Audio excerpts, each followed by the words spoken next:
안녕하세요. 보타임의 미국 소식입니다. 2월 1일 헤드라인 뉴스를 전해드리겠습니다.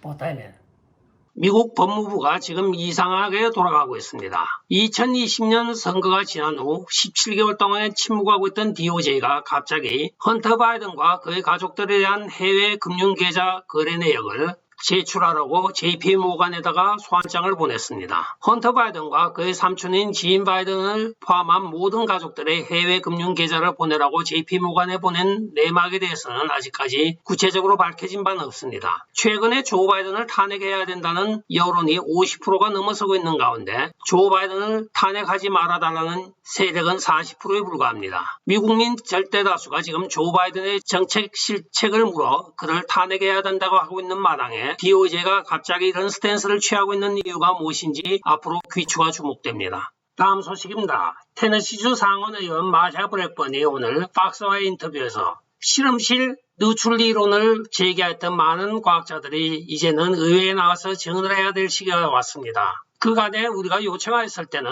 의회에서 증언을 하겠다고 하여 구체적으로 증언하는 것을 회피하였던 과학자들은 제게 연락을 주시고 의회에 와서 청문회에 증언을 해주시기 바랍니다고 발표를 하고 있습니다. 한편 마샤 브랙번은 또한 파우치 박사에 대하여서는 11월이 지나고 우리가 다수당이 되면 파우치 박사를 필히 청문회에 내세워 그간의 모든 경과에 대해서 진실을 밝히겠다고 다짐을 하고 있습니다. 결과적으로 파우치 박사가 용도 폐기되는 순간이 왔습니다. 다음 소식입니다. 기독교 계통의 사립학교가 공립학교 등록 감소로 인하여 등록 학생 수가 지속적으로 증가하고 있는 것으로 나타나고 있습니다. 많은 교육 관계자들은 급감하는 학생 등록 수를 코로나로 핑계를 대고 있지만 실제적으로 부모들은 코로나 관련만이 아닌 CRT와 LGBTQ와 같은 이론을 강제 주입하고 있는 활동가들의 학교 내 침투로 인하여 자녀들을 공립학교에서 빼내어 다른 학교로 전학을 시키고 있는 것입니다. 대부분의 기독교적인 가치관을 심어주고 있는 크리스찬 학교로 지금 많이 전학을 하고 있는 것으로 나타나고 있으며 크리스찬 학교의 경우에는 지금 학생 수가 급증함에 따라서 교실 수를 늘리고 있다고 밝혀지고 있습니다. 반면에 공립학교에서는 학생 수가 줄어서 지금 학급이 줄어들고 있다고 나타나고 있다고 합니다. 또한 학부형들은 이 공립학교에서 가르치고 있는 얼토당토하는 이런 인종의 이론과 동성의 이론 때문에 홈스쿨링도 점점 늘어나고 있어서 공립학교는 지금 해가 갈수록 학급수가 자꾸 줄어들고 있다고 합니다. 다음 소식입니다. 미국에는 Uniform Overseas Civilian Absentee Voting Act라고 하는 해외 통합 민간인 부재자 투표법이라는 게 있습니다. 즉 해외에 거주하거나 또한 군인 가족들, 상선 및 구성원, 그리고 해외 지역에 거주하고 있는 미국 시민들이 우편으로 투표를 하게 되어 있습니다. 그런데 2020년 해외 통합 민간인 부재자 투표법을 관리 감독하였던 폴 헤리스라는 사람이 오늘 아리조나 상원 투표 청문회에서 증언을 하고 있습니다. 그가 한 증언에 따르면 실제적으로 12,000표를 보냈는데 전부 돌아왔다고 합니다. 그런데 마리코파 카운티에서는 해외에서 온 표가 12,000표가 개수가 되었습니다. 그가 볼 때는 12,000표가 거의 100%가 조 바이든으로 표시가 되어 있었으며 원래 해외 통합 민간인 부재자 투표법에 의한 투표용지는 11반 곱하기 19인치의 투표지를 사용하게 되어 있었다고 합니다. 그런데 온 투표지들은 전부 우리가 흔히 말하는 레터지 또는 A4 용지라고 많이 알려진 제록스 사본으로 되어 있는 그 사이즈가 왔다고 합니다. 투표용지 사이즈도 틀렸고 또한 한 사람 앞에 100%씩 몰표가 나왔다고 하는 것도 이해가 가지 않는 반면에 원래 해외에서 보도했던 그 많은 투표들은 도로 본인들에게 다 돌아갔다고 합니다. 그러면 결과적으로는 그 투표들을 빼고 대신 만들어서 집어넣었다는 결론밖에 되지 않는 것입니다. 한편 DOJ에서는 이 수많은 사기 선거에 대하여 한 건도 지금 기소를 하지 않고 있습니다. 다음 소식입니다. 펜실베니아 공화당 상원 후보로 데이빗 맥코믹이 도미니언 보링 시스템 PR 회사의 대표와 함께 기금 마련 행사를 뉴욕에서 지난주 월요일에 개최하였습니다. 이 데이빗 맥코믹은 조지 W. 부시의 재무부 국제문제 차관이었으며 2019년에는 골드만삭스의 임원인 디나 파웰과 결혼한 글로벌리스트이기도 합니다. 결과적으로는 돌아가는 전체를 보면 지금 글로벌리스트와 도미니언 보링 시스템이 같이 가고 있는 것으로 나타나고 있습니다. 공화당 내에서 이 수많은 라이노 빨리 정리가 되어야 되겠습니다.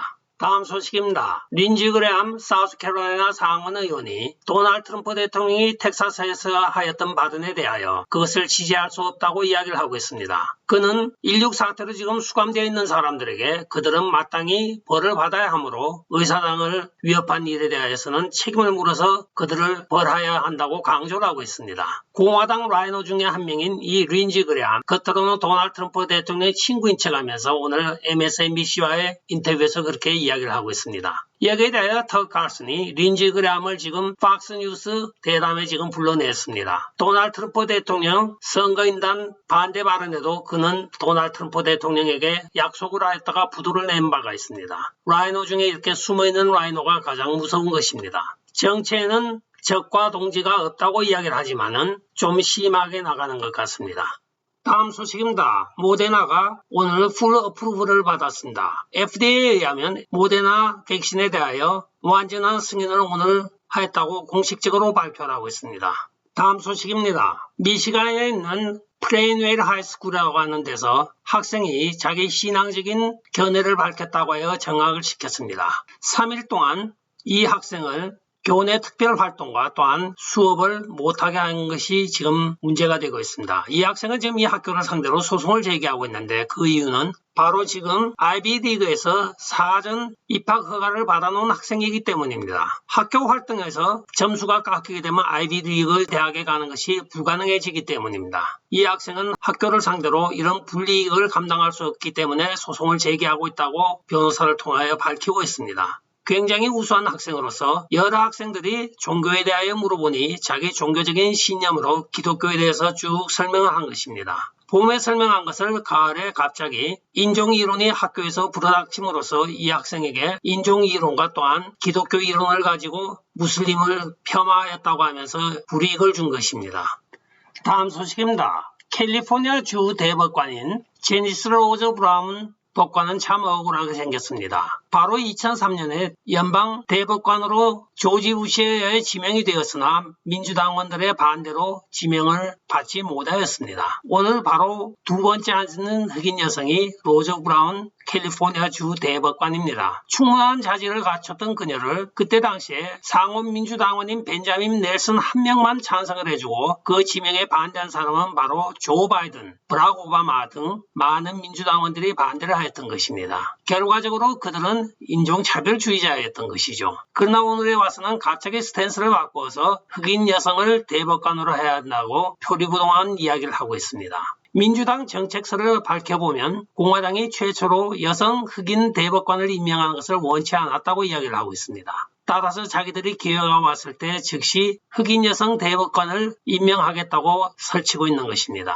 제니스 로즈 브라운 대법관 참 씁쓸한 표정으로 앉아 있습니다. 다음 소식입니다. 지금 대법관으로 예상이 되어지고 있는 미셸 찰즈에 대하여 3명의 라이노들이 그녀를 적극 지지하고 있는 것으로 나타나고 있습니다. 3명의 라이너는 수잔 콜린스, 멀코프스키, 그리고 린지 그레함입니다. 그간에 바이든이 1년 동안 지명한 판사는 약 50명에 가깝습니다. 여기에 대하여 바이든을 지지한 라이너들의 지지 성향을 보면 수잔 콜린스가 86%를 지지하였고 멀코프스키가 79%를 지지하였습니다. 그리고 린지 그레함이 62%를 지지하였습니다. 이 세 명이 오늘 발표하기에 자기들은 미셸 찰즈를 지지한다고 이야기를 하였습니다. 민주당에서 시네마와 조 맨신 의원이 중도파로서 반대할 것으로 예상되었으나 조 바이든의 이 법관 임명에는 지지를 하겠다고 밝힘에 따라서 53대 47로 지금 대충 윤곽이 잡히고 있습니다. 다음 소식입니다. 전 FDA 커미셔너였던 스캇 고틀리브 박사가 올 3월 초가 되면 아마도 5세 미만인 4세까지의 아동들에게도 백신을 2차 접종까지 해야 할 것이라고 발표를 하고 있습니다. 모태 면역을 갖고 태어난 아이들에게 지금 백신을 맞히기 위하여 이 안간힘을 쓰고 있는 이들의 배경은 무엇인지 모르겠습니다. 한편 파우치 박사는 지난주에 어린애들에게 진작 맞춰야 하고 부스터까지 3차까지 맞춰야 된다고 합니다. 이 어린 팔뚝에 주사기를 3대 꽂는다니요.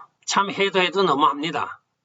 끝까지 시청해 주셔서 감사합니다. 좋아요, 구독, 알림, 그리고 공유 부탁드리고 댓글 많이 부탁드리겠습니다. 안녕히 계십시오. 바이.